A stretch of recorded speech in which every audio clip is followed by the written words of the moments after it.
দিনের বেলায় অবৈধভাবে পুকুর ভরাটের অভিযোগ উঠল হরিশ্চন্দ্রপুর ১ নম্বর ব্লকের ভিঙ্গল গ্রামে। অভিযোগ পেয়ে তদন্তে নামেন ব্লক ভূমি ও ভূমি সংস্কার আধিকারিক। স্থানীয়দের বক্তব্য, 4 দিন ধরে ভিঙ্গল গ্রামে আর্থমোবার দিয়ে আবাদি জমি কেটে অবৈধভাবে পুকুর ভরাটের কাজ চলছিল। খবর পেয়ে শুক্রবার ঘটনাস্থলে পরিদর্শনে যান বিএলআরও ভিক্টর সাহা। সেখানে গিয়ে পুকুর ভরাটের কাজ বন্ধ করে দেন তিনি। সেই সঙ্গে পুকুরের মালিক ও মাটি ব্যবসায়ীর বিরুদ্ধে হরিশ্চন্দ্রপুর থানায় অভিযোগও দায়ের করা হয়। স্থানীয় সূত্রে জানা গিয়েছে, ভিঙ্গলের বাসিন্দা গৌর প্রামাণিক তার অবাধি জমি কেটে অবৈধভাবে নিজের পুকুর ভরাট করছিলেন। স্থানীয়দের অভিযোগ, গৌর 2 ফুট করে মাটি কাটার অনুমতি পেলেও 7-8 ফুট গর্ত করে সেই মাটি পুকুরে এনে ভরাট করছিলেন।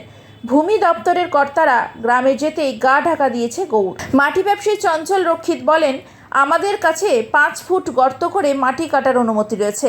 বিএলআরও বলেন, পুকুর ভরাট পুরোপুরি বেআইনি, আমরা পুকুর ভরাটের অনুমতি দিই না। 2 ফুট গর্ত করে মাটি কাটার অনুমতি দেওয়া হয়েছিল, তার বেশি মাটি কাটার অনুমতি দেওয়া হয়নি।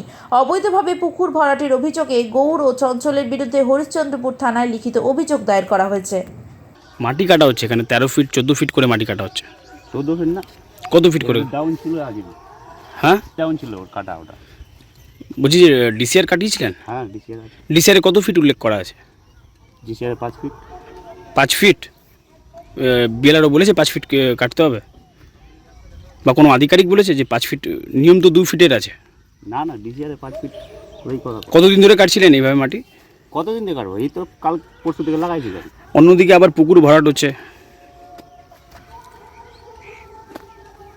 কি নাম আপনার? কার? আপনার? আমার নাম চঞ্চল। হ্যাঁ, চঞ্চল। বাড়ি কোথায়? বাড়ি এখানেই।